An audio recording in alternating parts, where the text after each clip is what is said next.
Knee pain, back pain, shoulder pain, ఎటువంటి మొండి నొప్పులనైనా తగ్గించే clinic Indo British advanced pain clinic. నేను మీ రఘునందన్ ఒక పుష్కర కాలం పాటు తెలంగాణ ఉద్యమాన్ని నడిపి 10 సంవత్సరాలు అధికారంలో ఉన్నటువంటి టీఆర్ఎస్ ఎలియాస్ బీఆర్ఎస్ పార్టీకి మెదక్ పార్లమెంటుకు పోటీ చేయించినందుకు స్థానికుడైనటువంటి ఒక్క అభ్యర్థి కూడా దొరకకపోవడం సిగ్గుతో టీఆర్ఎస్ పార్టీ దుకాణం బంద్ చేసుకోవాలని పిలిపిస్తున్నాను. జై తెలంగాణ అని మనం నినదించిన రోజు ఈ గడ్డ మీద పుట్టినోడికే ఈ గడ్డ మీద పోరాడే హక్కు ఫలితం రావాలని కోరుకుంటున్నాను. మెదక్ జిల్లాలో ఒక్కడు కూడా ఎంపీకి పోటీ చేసినందుకు దొరకలేదా? కేసీఆర్ గారు మీకు, హరీష్ గారు మీకు ఒక్కడు దొరకలేదా? పక్క జిల్లాకి వెళ్ళి పైసల కోసం మెదక్ ఎంపీ సీట్ని అమ్ముకుంటారా? ఒక్కసారి బీఆర్ఎస్ కార్యకర్త సోదరులు ఆలోచించాలి. ఎవరి కోసం పనిచేస్తున్నాం, ఎందుకోసం పనిచేస్తున్నాం? తెలంగాణ ప్రజలు కర్రు కాల్చి వాత పెట్టినాక కూడా 100 కోట్లు ఖర్చు పెడతామని 100 కోట్లు తీసుకొని వచ్చి సూట్ కేసులు ఇచ్చేటోళ్ళకి సీట్లు అమ్ముకుంటుర్రంటే సిగ్గుతో పోయి రంగనాయక సాగర్లో మునిగి సావుండ్రి. ఇప్పటికే తెలంగాణ సమాజం మిమ్మల్ని ద్వేషిస్తుంది. ఓడించలే మీరన్నా మీ కుటుంబం పేరు చెప్పినా ద్వేషిస్తుంది సమాజం. ఇంకా ఆ ద్వేషం పగగా మారకంటే ముందే బుద్ధి తెచ్చుకోమని చెప్పి బీఆర్ఎస్ పార్టీ నాయకులకి ఈ సందర్భంగా తెలియజేస్తూ, మెదక్ జిల్లా ప్రజలకి నేను సవినయంగా చేసేటువంటి అప్పీల్ ఒకటే. ఇంతకుముందే కరీంనగర్ రోడ్ వచ్చి మెదక్ జిల్లాను మొత్తం నాశనం చేసిండు. ఇప్పుడు ఇంకో కరీంనగర్ రోడ్ని తోడు తెచ్చుకుంటున్నాడు. ఇట్లాంటి పక్క జిల్లాలో పెత్తనం వద్దు, 610 జీవో అమలు జరగాలంటే పక్క జిల్లాలోని పెత్తనం మెదక్ జిల్లా మీద ఉండొద్దంటే తెలంగాణ సమాజమా ఒకసారి ఆలోచించు. ఈ పైసలు ఉన్న వాళ్ళకి టికెట్లు అమ్ముకుంటున్నటువంటి టీఆర్ఎస్ ఎలియాస్ బీఆర్ఎస్ పార్టీని పార్లమెంటు ఎన్నికల్లో పెద్ద జీరోగా మార్చి బొందబెట్టాలని మెదక్ జిల్లా ప్రజానికానికి సవినయంగా అప్పీల్ చేస్తాను. ఈ ఎన్నికల్లో నేను గెలవాలని ఉదయం నుంచి సుదర్శన యాగం చేపించి యాగంలో ప్రత్యక్షంగా పాల్పంచుకున్నటువంటి స్థానిక ఎంపీటీసీ సభ్యులు శ్రీకాంత్ రెడ్డి గారి దంపతులకి,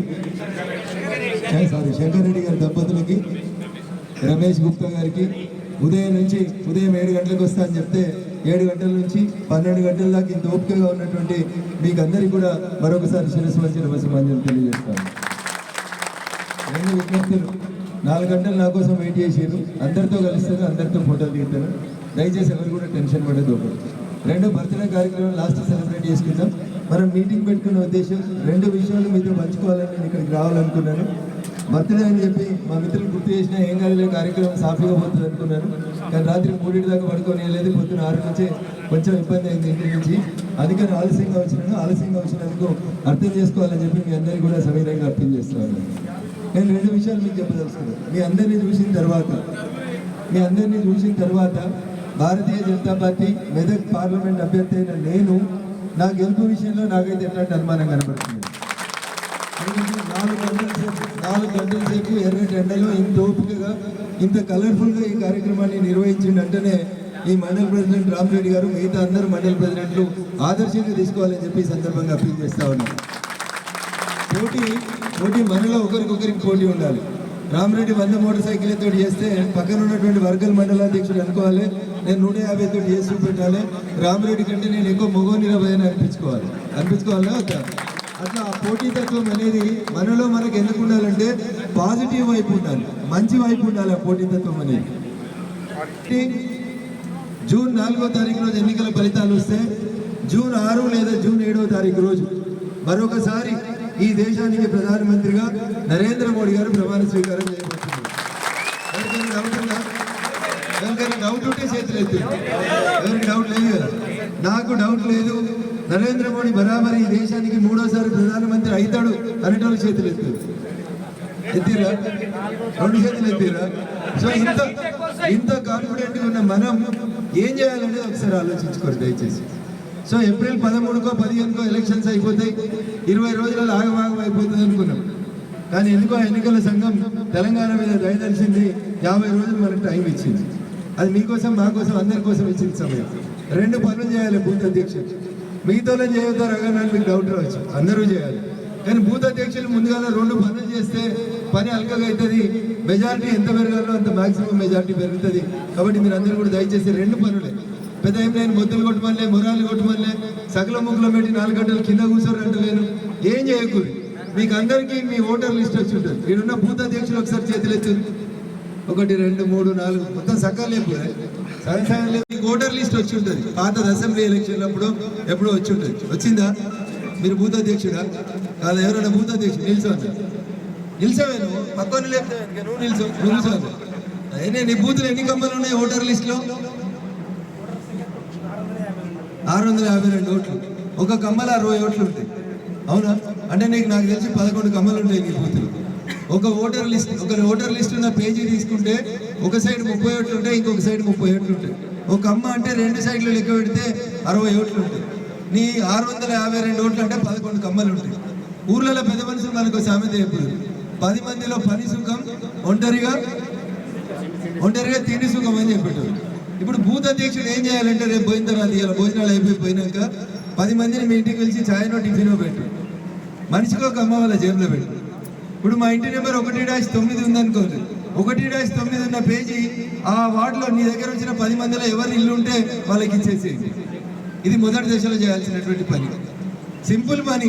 లేరా బూతులో 10 మంది లేరా? ఉన్నారా లేరా? 10 మంది ఉంటే 10 మందికి మనిషికి ఒక అమ్మి, 14 మంది ఉంటే 14 మందికి మనిషికి ఒక అమ్మి. మీ ఇంట్లో ఎన్ని ఓట్లు? 4 ఓట్లు ఉన్నాయి. సో నెక్స్ట్ స్టేజ్లో పన్నా ప్రముఖులకు ఏం చెప్పాలంటే, నరేంద్ర మోడీ గారు, అమిత్ షా గారు ప్రతిసారి మాకు ఒకటే మాట చెప్పేవాళ్ళు, ముందుగా నువ్వు బూత్ గెలిస్తే నువ్వు పెద్ద లీడర్, బూత్ గెలిస్తే నువ్వు సర్పంచ్ గెలుస్తావు, వార్డు మెంబర్ గెలుస్తావు, సర్పంచ్ గెలుస్తావు, ఎంపీటీసీ గెలుస్తావు, జడ్పీటీసీ గెలుస్తావు, రేపు ఎమ్మెల్యే గెలుస్తావు, ఎల్లుండి ఎంపీ కూడా గెలుస్తావు. నేను బూత్లో పనిచేయ, బయటకు పోయి మాత్రం ఇట్లా అనుకుంటా పోతా అంటే కష్టమవుతుంది. ముందు నువ్వు గెలవాల్సింది ఏంది? బూత్ గెలవాలి. రామరెడ్డి గారు ఇంత పెద్ద బంగ్లా కట్టాలంటే ముందుగా ఏం నింపాలి? జేసీబీ తేవాలి, కొంత తవ్వాలి, ఇంటి చుట్టూ మార్కింగ్ ఇవ్వాలి. ఏం నింపుతాడు? పునాది నింపుతాడు. ఆ పునాది నిండిన తర్వాత కనబడకుండా పోతుంది. గన్నెట్రోలు కనబడేది, బెందడ కనబడేది, సిమెంట్ కనబడేది, ఏం కనబడేది. పార్టీకి పునాది ఎవరు? పార్టీకి అనే కొంచెంసేపు ఆపర్లేదు దయచేసి, మిగతా డిస్కషన్ లాపురా ప్లీజ్. పార్టీకి పునాది ఎవరు? బూత్ అధ్యక్షుడే పార్టీకి పునాది. పునాది లేదనుకో ఈ బిల్డింగ్ నిలబడుతుందా? 10, 12, 15, 50 అంతస్తులు కడతారు, కానీ కనబడకుండా దాన్ని నిలబెట్టేది ఎవరు? పునాది నిలబెడతారు. భారతీయ జనతా పార్టీ పునాది ఆడుంది బూత్ అధ్యక్షుల దగ్గర ఉంది. ఆ బూత్ అధ్యక్షులు ఎంత గట్టిగా ఉంటే భారతీయ జనతా పార్టీ అంత బలంగా ఉంటుంది. అందుకనే మధ్యప్రదేశ్లో 28 ఎంపీలు ఉంటే 28 ఎంపీలు గెలుస్తున్నాం. రాజస్థాన్లో 29 ఉంటే 29. దుబాక ఉప ఎన్నికలు అనుకున్నా, అరే కొట్టుకొస్తాను భయ అనుకున్నా. మీలో చాలా మంది వచ్చి నా కోసం కష్టపడ్డారు. అవునా? చాలా మంది వచ్చి కష్టపడ్డారు. నేను అడగకుండా, నేను తెలియకుండా, ఆఖరికి నేను మీకు మంచినీళ్ళు కూడా ఇవ్వకుండా రగన్న గెలిస్తే మేము గెలిచినామని కొట్లాడి గెలిచినామా? తెలంగాణలో బీజేపీ రూపురేఖలు మార్చిందా దుబ్బాక ఎన్నిక?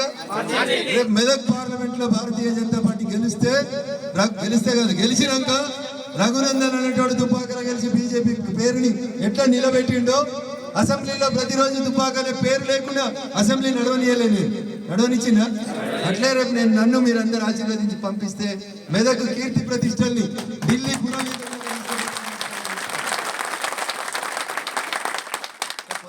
7 గంటల నుంచి కూర్చోబెట్టిండు రామన్న. అందుకని దయించి ఇంతకంటే ఎక్కువసేపు చెప్పి మిమ్మల్ని బోర్ కొట్టించి ఇబ్బంది పెట్టించడం నా ఉద్దేశం కాదు. నేను గెలుస్తున్నా అని మీరు అనుకుంటే గెలుస్తా. నేను అంటే మీరే నరేంద్ర మోడీ, మీరే అమిత్ షా. నేను గెలుస్తా బరాబర్ గెలుస్తా. ఎట్లా గెలుస్తామని హైదరాబాద్ డౌట్ ఉందా? హైదరాబాద్ లో మన చార్మినార్ కాడ దగ్గరకు వచ్చినాం, చాంద్రాయణ గుట్టలో 5,000 తోటి పోయినాం, యాకత్పురంలో 700 తోటే ఓడిపోయినాం. 7 3 సీట్లు దగ్గరకు వచ్చినాయి. మేమంతా జై తెలంగాణ అన్నప్పుడు మాట చెప్పుదు, ఔరేక్ దక్కా తెలంగాణ పక్కా అని చెప్పుదు. అవునా? ఈసారి కాషాయం కండువాలు కట్టుకున్నట్టు మీరందరూ ఊరూరికి పోయి ప్రతి ఇంటిని కాషాయమయం చేసిర్రు అనుకోరు, హైదరాబాద్ గెలవమా? గెలుస్తామా? మరి వాళ్ళ గురించి నీకెందుకే? నీ ఊరు నువ్వు దున్ను, మరొకనైతే దున్ను, మొత్తం మంచి నీళ్లు కూడా దాని నిండునే కొండపోచమ్మ సాగర్ లెక్క ట్రాక్టర్లు వేసి పని మొదలు పెట్టు. ఒక్క ఊర్లో ఒక్క ఓటు చెక్కిపోవద్దు. నువ్వు చేయాల్సింది ఇంటికి పోయి కూర్చొని అరుగు మీద, అక్క చెల్లె బాగున్నావా, రాములో రక్షింతలు వచ్చినాయా, మంచిగా ఉన్నావా అక్క, రాములో దగ్గరికి అయోధ్యకు పోయినావా, పోకపోతే మే 13 ఎలక్షన్లు అయిపోయినాక తీసుకుపోతాం అక్క అని చెప్పుర్రి. ట్రైన్లు మళ్ళీ వేపిద్దాం ఎలక్షన్లు అయిపోయినాక. పార్లమెంట్కి అప్పుడు 1 వేసినాం, 2 వేసినాం, ఇప్పుడు ఊరుకోటేసి పంపిద్దాం. అవునా? పంపగలుగుతామా? 21 మందితో మహిళా కమిటీ ఉంది. మొన్న ఎలక్షన్స్ అప్పుడు మమ్మల్ని ఇన్ఛార్జిలో పంపిస్తే చూసినాం. పని మనే చెప్పాల్సిన అవసరం లేదా? బూత్లో 21 మందితో మహిళా కమిటీ ఉందంటే మీరు అర్థం చేసుకోరు వాళ్ళు ఎంత స్పీడ్గా పనిచేస్తారండి.